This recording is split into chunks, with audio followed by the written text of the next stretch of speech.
Bonjour à tous, dans cette séquence vidéo, je vous présente comment on peut créer une base de données relationnelle dans un système de gestion de base de données relationnelle grâce au langage SQL.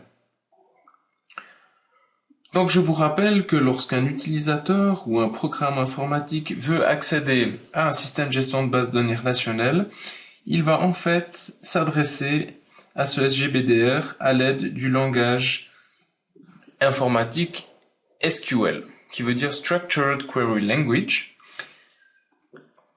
Et on a l'habitude de diviser ce SQL en deux parties, ce qu'on appelle le DML et ce qu'on appelle le DDL. Alors, DML signifie Data Manipulation Language.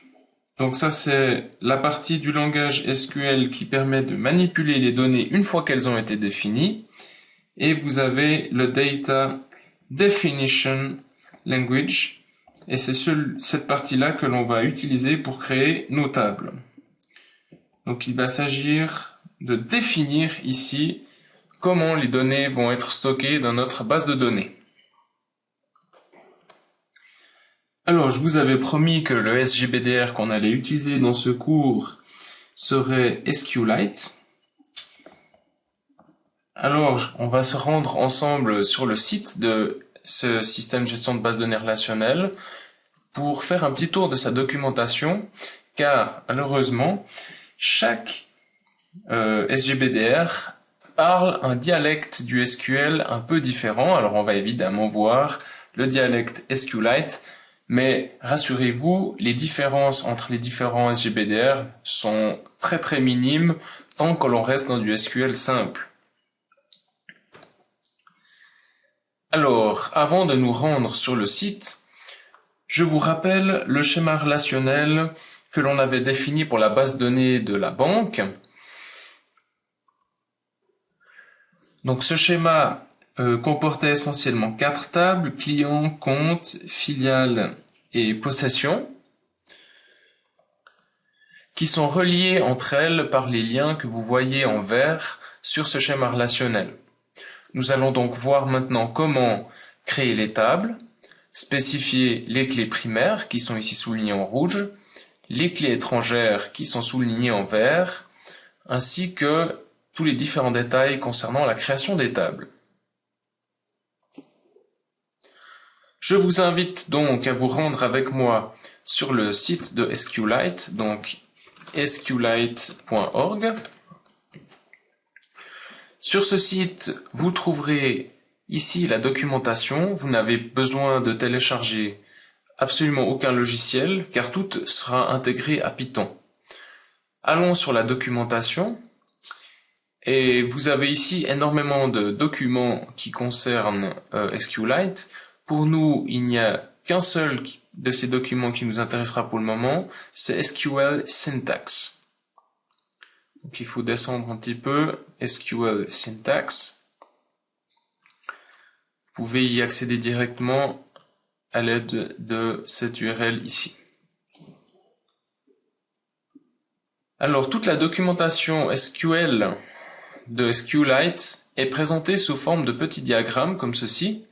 Alors, c'est pas très difficile à lire. L'idée est que vous entrez ici au petit rond blanc, vous suivez les flèches. Donc, ou bien une requête SQL est vide, vous allez par là, vous prenez ce chemin-là et vous sortez directement, donc vous écrivez rien du tout.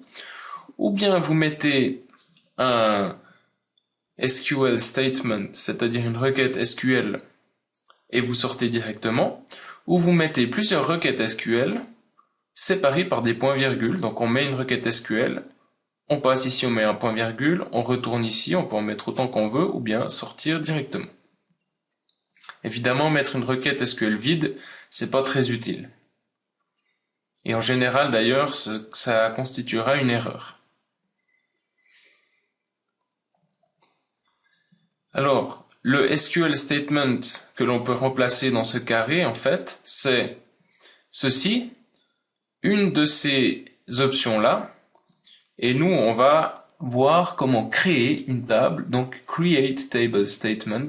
On va voir ça ensemble maintenant tout de suite, et on peut mettre optionnellement explain query plan devant pour juste que SQLite nous explique comment il va exécuter la requête, mais ceci ne nous intéresse pas de manière générale pour le moment.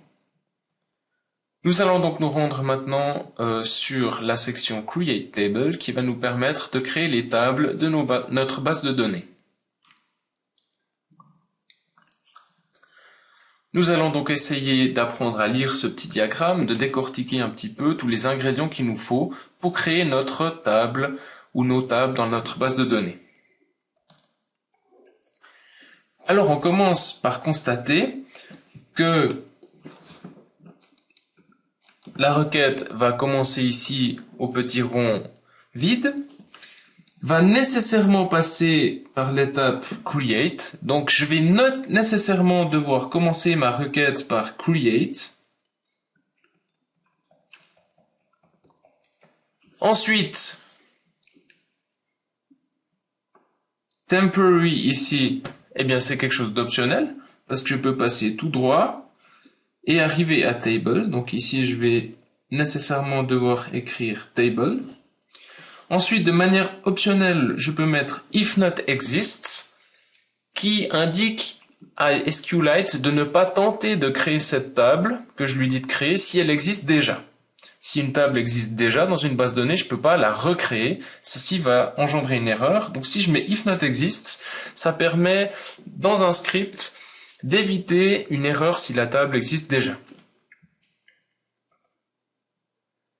Ensuite, le schéma nous amène ici à spécifier, alors de manière optionnelle, le nom de la base de données dans laquelle on veut créer la table. Ici, on peut l'omettre tout à fait parce qu'on travaille sur une seule base de données et on doit donc spécifier le nom de la table. Alors la première table que l'on va créer est la table client. Donc pour le moment, on en est ici dans notre syntaxe. Et ensuite, on a le choix, soit à mettre as select. C'est pas très utile dans notre cas. Nous, on veut vraiment définir une table à partir de rien du tout. Je dois donc obligatoirement mettre une parenthèse. Et après la parenthèse, eh bien, on va mettre plusieurs définitions de colonnes. Donc ici, on tourne en boucle, on va définir toutes les colonnes ici. Donc maintenant, il y a ici un rectangle avec column definition dedans. Donc je dois vous montrer un nouveau diagramme parce que chacun de ces rectangles comme ceci font référence à un autre diagramme plus complexe. Donc sur le site de la documentation, vous trouvez ça juste dessous. Donc on va devoir mettre le nom de la colonne, le type de données qui va être stocké dans cette colonne et ensuite des contraintes de colonne. Je vous explique ça tout de suite. Donc la première colonne que l'on va créer, eh bien c'est la colonne nos clients, le numéro du client. Maintenant on doit spécifier le type dedans, le type de données qu'il y aura dans cette colonne. Alors ce sera un entier. Alors en SQL, un entier, eh bien on va l'écrire integer. Et comme ce champ ou cette colonne est une clé primaire, je vous rappelle que c'est une clé primaire, il nous faut regarder comment définir à l'aide d'une contrainte de colonne que cette colonne doit être une clé primaire. Donc toujours sur le site de la documentation, si on descend un petit peu, on trouve ici colon constraint. Donc ça doit commencer de manière optionnelle par constraint avec le nom de la contrainte. Nous on va omettre ceci. Et on veut la contrainte de clé primaire, donc primary key. Ensuite ici quelque chose d'optionnel. La clause en cas de conflit, auto increment. Donc ceci est optionnel. Il nous faut absolument mettre primary key. Alors, primary key. Après quoi, nous devons mettre une clause de conflit. Conflict clause, c'est en gros ce qu'il faut faire si la contrainte est violée. Donc si on regarde sur le site, on peut cliquer ici sur Colon Constraint, ça nous renvoie vers un endroit où vous voyez toute l'explication, les liens sur toutes les différentes parties qu'il y a là-dedans, en particulier Conflict Clause. Et là-dedans, on peut ne rien mettre comme clause de conflit ou bien on conflict, dire ce qu'il faut faire. Nous ferons rien du tout. Donc, cette partie-là peut être vide. On va la laisser vide. Et ensuite, on va mettre ceci, auto increment. Ceci va permettre au système de gestion de base de données de gérer lui-même les valeurs qu'il va attribuer au numéro de client, c'est-à-dire dès qu'on va insérer un client, eh bien, il va lui-même lui attribuer une valeur si l'on ne spécifie rien. Alors, une fois qu'on est là, eh bien, on sort de notre clause colon constraint.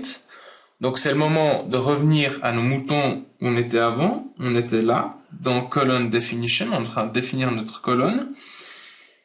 Et comme on n'a pas d'autres contraintes à définir sur cette colonne, c'est-à-dire comme on sort directement ici, eh bien, on doit revenir où on en était resté avant d'entrer dans la clause colon def.